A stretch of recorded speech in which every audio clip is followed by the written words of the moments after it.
In this episode, I'm going to compare the original Trek animated episode, The Time Trap, with the 7th-season Voyager episode, The Void.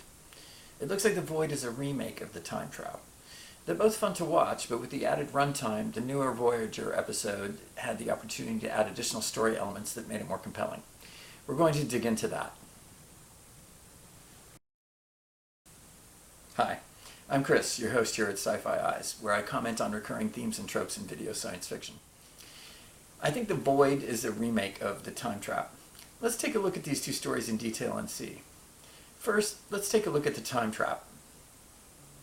In The Time Trap, the Enterprise is investigating the Delta Triangle, a place where ships are known to disappear. Some Klingons are hanging out nearby, hoping to catch some ships off guard and blame their disappearance on the putative anomaly that's making ships disappear. When the Klingons spring their trap, one of their ships crosses the spot where the anomaly is and disappears. Kirk notes the location and deliberately heads to the same spot to escape the Klingon task force's greater numbers. And sure enough, the Enterprise disappears. As an aside, this seems a bit risky to me. After all, no ships that have disappeared have ever returned, and the casual way that Kirk goes into the anomaly says that he's expecting to be able to beat it, which is pretty ambitious since nothing's ever come back, and they don't even know what it is.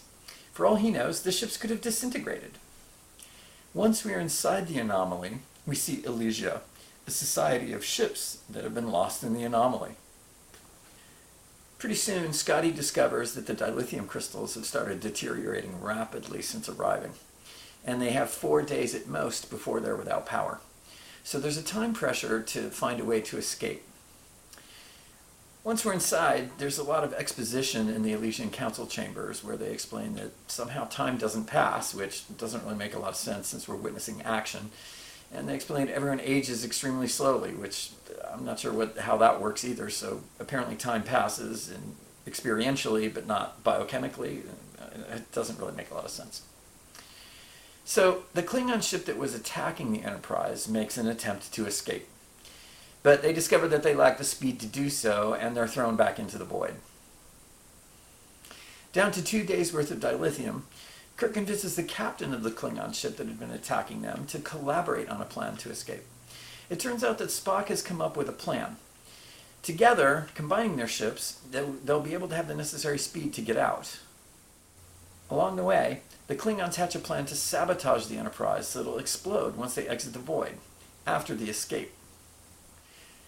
It turns out that one of the Elysian Council members, Megan, has clairvoyant powers, and she senses the Klingon plan, and the Enterprise is informed. Spock finds the explosive and ejects it into space before it goes off, just after the ships escape from the void. So that's the story for The Time Trap.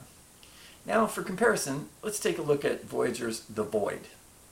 In The Void, Voyager gets sucked into an anomaly. Now, the big difference here is that they didn't enter by choice, so we lose that questionable action of Kirk's, which I think this is a big improvement to the story. Sure enough, B'Elanna soon discovers that Voyager is using power at 10 times the usual rate. The deuterium will run out in 10 days. This is similar to Scotty's discovery about the dilithium. So again, there's time pressure to escape soon. Other ships in the void face the same predicament. They're constantly raiding each other and newly arrived ships for supplies, because newly arrived ships are the only source of energy and supplies. Doing your stuff down in astrometrics, Seven figures out how the anomaly works and comes up with an escape plan. And Voyager makes the escape attempt, but they fail and get thrown back into the void. This parallels the Klingons' escape attempt and the Time Trap. Janeway is determined to stick Federation principles and creates an alliance based on sharing resources. At one point, while salvaging components from other defunct ships that have been attacked by other ships in the void, the crew discover a life form native to the void. The Doctor discovers that the void creatures can hear, and he establishes communication with the creatures using a tonal language. The void creatures teach each other how to communicate using the Doctor's tonal technique, using some small devices that generate the tones. This will pay some dividends later. Some recently arrived Malon, who have joined Janeway's burgeoning alliance, develop a surveillance technique to eavesdrop on any ship in the void. And this will also pay off later, providing the equivalent of Megan's clairvoyance. The alliance comes up with a way to escape. The group needs a piece of technology, a polaron modulator, whatever that is, to implement a special shield that they will need. The Alliance obtain the modulator, but Janeway learns that it was stolen from a non-Alliance member, so she declines to use it and insists that it be returned. She also expels the thieving party from the Alliance, which causes a couple of other Alliance members to leave. At this point, the Malon surveillance technique turns out to pay off. So they discover that the departed Alliance members are trying to form their own alliance, who plan to attack Voyager and steal their technology. And this parallels Megan's warning of the Klingon sabotage. As Voyager begins getting ready to leave, the Void creatures offer to help.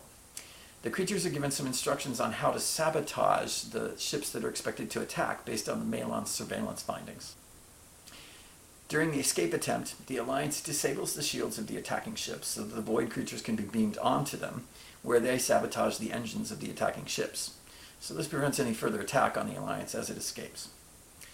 And finally, the Alliance ships head for the exit funnel and get out.